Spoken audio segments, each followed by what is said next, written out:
Гишүүний өнөөдөр засгийн газрын хуралдаанаар засгийн газрын хурлааны шийдвэр дээр таны хувьд ямар байр суурьтай байна вэ? За хурдан морины уралдаан дээр хүний эрх, хүүхдийн эрх зөрчигдөж байгаа ямар асуудал байна гэж харж байна. За дээрэс нь сая бол нэр бүхий гишүүд мэдээлэл хийж бол шүүхийн тогтоол хിവэрэ байхад бол хүний эрхийн, хүүхдийн эрхийн зөрчсөн ийм шийдвэрийг бол засгийн газар бол орон нутгийн удирдлагуудад даалгаж одоо өөрсдөө уснаас хуурай гарах гэж байгаа ийм шийдвэрийг гаргаж байна гэдэг ийм байр суурийг илэрхийллээ л дээ. Таны хувьд энэ дээр ямар байр суурь? Тэр ер нь бол зүгээр бид нэр ингээд аливаа шийдвэрийг гаргахдаа их тийм судалгаатай, улс хууртай, үндэслэлтэй сэтгэл хөдлөлөөс ангид гарах хэрэгтэй байна. Ер нь аливаа асуудал төр. Одоо яаж ийм ихлээрээ энэ одоо өнөөдрийн энэ урд морьтой холбоотой, унаач хөвгтэй холбоотой асуудал маргаад байгаа зүйл нь бол арай өөр зүйл байгаа байхгүй юу? Бодит байдал нь. Гэтэл энэ нөгөө дагсан PR нэг нэгнийхэн дээр гарах гэсэн өөрийнхөө дэвшүүлж байгаа үндэслэл нотлогоог төлөвийн зөв гэж харуулах гэсэн талуудын зүйл нь хэрэгс хэтрээд эргээд одоо нэг Монгол улсын одоо иргэдийг хагаралдуулж байгаа Монгол иргэдийн хувьд одоо тийм таагүй байдалд оруулж байгаа байхгүй. За би яагаад энийг ингээд ялгаатай зүйлүүдийг тайлбарлах гэж хичээе. За ер нь бол Монгол соёлдоо хайргүй хүн гэж байхгүй. Монгол соёл гэдэг бол бидний өвөг дээдсээс уламжилж ирсэн нүүдэлчдийн өв соёл хийгээд бидний хэл, ах уй энэ бахархалтай холбоотой зүйл. Түүний нэг одоо том орон зай бол 93 наадам хурдан морьтой холбоотой зүйл шүү дээ. Бид ойролцоогоор 30 сая км квадрат нутаг дэвсгэрийг морьоор туулж байлдан дагуулж ирсэн үндэстэн шүү дээ. Тэр утгаараа бол одоо юу гэдэг хүүхдийн эрх гэдгийг нөгөө талд нь морь адууны соёлыг үүсгэх зүйл бол ерөөсөө байж болох.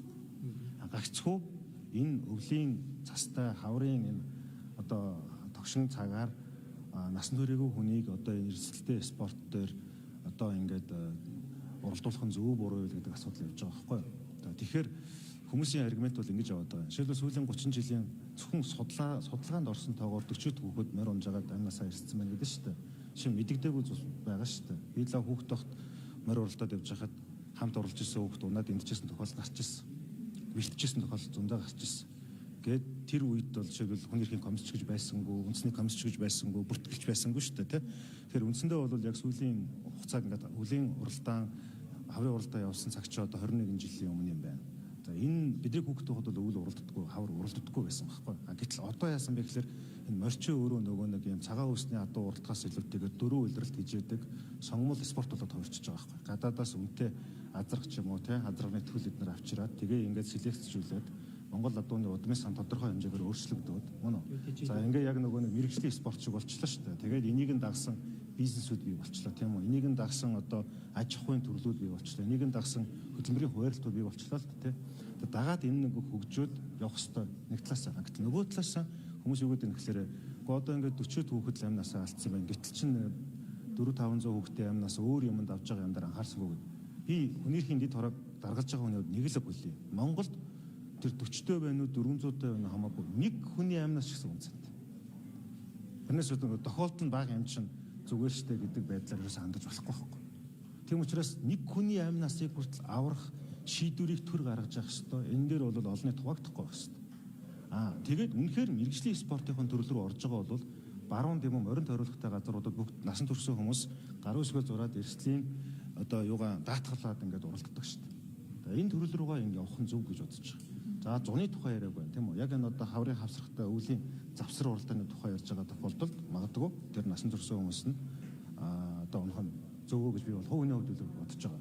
Нөгөө талаасаа бол энэ хүүхдийг ингээд одоо хүнд байдалд оруулаад эрсдэлд оруулж байгаа гэдэг байдлыг нь одоо дэмжиж байгаа хүмүүс нь эргээд нөгөө Монгол хэл соёлынхоо энэ Монгол одоо уламжлалынхаа зүйл рүү бас ингэж одоо дайрч тавчлах нь бас өрөөсгөл алгалт واخгүй юу. Тэгэхээр яг одоо бол ингээд сэтгэл хөдлөлөө хоошин тавьж байгаа дундын шийдвэрт хүрэх хэрэгтэй байхгүй. Нэгдүгээрт яавал насан туршаагүй хүн тэ өөрийн сонголтоороо юм уу өөрийн сонголтоор биш юм уу эрх зүйн хувьд бол жишээлбэл 14-өөс доош насны хүүхдээ бага насны хүүхд буюу эрх зүйн чадамжгүй гэж үздэг. За 14 наснаас 18 нас хүртэл эрх зүйн хэсэгчсэн чадамжтай гэж үзэж байгаа. 18 нас хүрээд эрх зүйн бүрэн чадамжтай болдог байхгүй. Өөрөөр хэлбэл тэр хүн бол өөрөө бие даан шийдвэр гаргах боломжтой. Тэгэхээр бие даан шийдвэр гаргах боломжгүй хүүхдүүд дээр эрсдэлтэй зүйл хийх нь өөрөө хүний эрх талаасаа бол зохимжгүй зүйл л гэж би бодож байгаа. Засгийн газар уу сая ингэж жигсаал яачд байгаа жигслаа. Засгийн газар араас шийдвэр гаргаж нэг тийм зохион байгуулалттай юм шиг харагдаад байна л да. Яг одоо Монголын морин спорт уяачтай холбоо саяхан хурлаа хийгээд шинэ удирдлага утгатай болсон. Тэгээ анхных нь бас энэ ажил л да. Яг зүгээр одоо би одоо хөдөөнөөс сонгогдсон, орон нутгаас сонгогдсон гишүүний хувьд ялангуяа манай Төв аймаг ингээ явахааргүй одоо энэ уралдаанаа нэмэр байна. Бид нар ч одоо энэ бас одоо Монгол соёл энийг авч үлдэх ёстой ч гэж маш их санал гаргадаг. Тэ? Тэгээд нөгөө талд нь болохоор одоо энэ үнэрхийн том асуудал байна. Энэ дээр бол одоо насан турш хүмүүсээр уралдуулах нь зөв гэсэн юмуд гаргадаг. Тэгэхээр ер нь бол яг эрх зүйн хувьд би өөрийнхөө хувийн байр суурийг ингээ хойшин тавьж байгаа. Зүгээр яг хууль талаасаа харах юм бол аливаа эрсдэлтэй зүйл дээр одоо хүний эрхийг хангах үүднээс ялангуяа эрх зүйн чадамжгүй буюу одоо бие даан шийдвэр гаргах боломж эрх зүйгээр бүрдээгүй байгаа хүмүүс дээр тэр хүмүүсийн эрх зөрчигдөж болзошгүй эрсдэлтэй зүйл дээр төр бол хамгаалах хэрэгтэй байхгүй. Яг тэгэхээр үндсэн хуулийн 2 дугаар бүлгийн 19 дугаар зүйл дээр байгаа шүү дээ. Тэр өөрөө иргэдийнхээ эрхийг бас хамгаалах хэрэгтэй байдаг.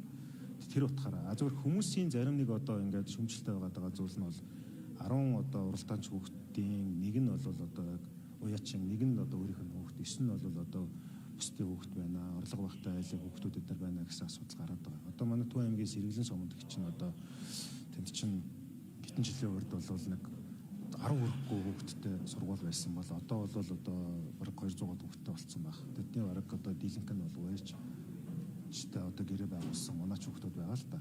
Тэгээд тэр хүүхдүүдийн хувьд гэх юм бол одоо яг хичээл сургуультай явж байгаа. Хичээл сургуультай яваад даалгавар салгуу би бол тэр очиндоо очиж үзчихсэн мэдлгүй яг хөө. Тий. Тэгэхээр яг нөгөө юмыг туулшруулахаар л нөгөө нэг эргээд энэ чинь нэг том хэрүүлийн шийдвэр болчиход байгаа. Тэгэхээр одоо бол миний бодлоор бол морин спорт уяачдын холбооны зүгээс бас одоо энэ талууд нь ингээд хэвлэлээр маргалдахаас илүүтэйгээр яг бодитойгоор сууж байгаа нөхцөл байдлаа тодорхойлох хэрэгтэй гэж бодож байна. За яг энэ хавсарган цагийн уралдаан дээр бол насан туршсан хүмүүс нах хэрэгтэй болов гэж бодож байна. Засгийн газар одоо ингэж шийдвэр гаргачлаа шүү дээ. Зөвшөөрчлөө. Хүний эрхийн дэд хорооны хувьд та юу хийх вэ? Гэхдээ би яг одоо сая нэг хурал хүнд нөгөө өглөө 9 цагаас хойш би чинь аюулгүй бол гадаад бодлогын байнгын хорооноос энэ хурдтай өөрчлөгдөж байгаа дэлхийд дахинах Монгол улсын гадаад бодлогод эрдэмшилэг нь хурал сууж байгаа гарч ирж байна л да. Та хэдээс л яг дөнгөж орж ирэл дараагийн хурал руу орохдоо засгийн газар ийм шийдвэр гаргачлаа гэдэг зүйлийг ярьж байна. Засгийн газар бол орон нутгаар шилжүүлсэн байна л гэж ойлгосон шүү дээ. Тэгэхээр яг хүчин төгөл төр хിവэр байхад засгийн газар ийм шийдвэр гаргаж байгааг хууль эрх зүйн талаас нь тайлбарлал одоо Монгол улсад хууль үйлчлдэг маа гэдгийг харууллаа гэд нэр бүхий гişүү сайн мэдээлэл хэлээ л дээ. Одоо хэдүүлээ ингээд ямиг нэг удаагийн тохиолдол гэсэн хэлбэртэйгээр эрх зүй төрийнхөө хэв шинжээс харах хэрэгтэй л доо. Асуудал нь энэ тохиолдол дээр ч биш ер нь зарчмын хувьд том зургаараа харахад үндсэн хууль зөрчсөнтэй холбоотой цэцгийн дүгнэлт бол хамгийн эцсийн шийдвэр байдаг. Үндсэн хуулиас бусад хууль дээр бол үсэндээ шүүх шийдвэр хамгийн эцсэх л байдаг шүү дээ. Тэгэхээр шүүхийн шийдвэрийг даваад шийдвэр гаргаад байх юм бол энэ өөрөө маш том асуудал. Эрх зүйн маргаан зөрчил системийн одоо системийн хоорондын хямралд орно л гэсэн үг. Засгийн газар бол тийм шийдвэр гаргачлаа гэж харагдаж байна. Гэхдээ харин тэгээд засгийн газараас өөрөө тогтоолч юм уу захирал ч юм уу ямар нэгэн зүйл гаргаагүй орон нутг руу шилжүүлсэн юм байна. Тэгэхээр одоо орон нутг гэдэг нь бол тухайн одоо уралдааныг зохион байгуулах байгаа орон нутгийн нэг чинь энийг бие дагаад явуулах тухай байгаа юм байна. Гэхдээ эцсийн эцэст ямар ч тохиолдолд шийдвэр гарсан байсан. Одоо эн чинь хүний аймнаас эрүүл мэндийг эрсдэлд оруулахгүй тэр стандарт хэмжээг л тогтоох хэрэгтэй байхгүй.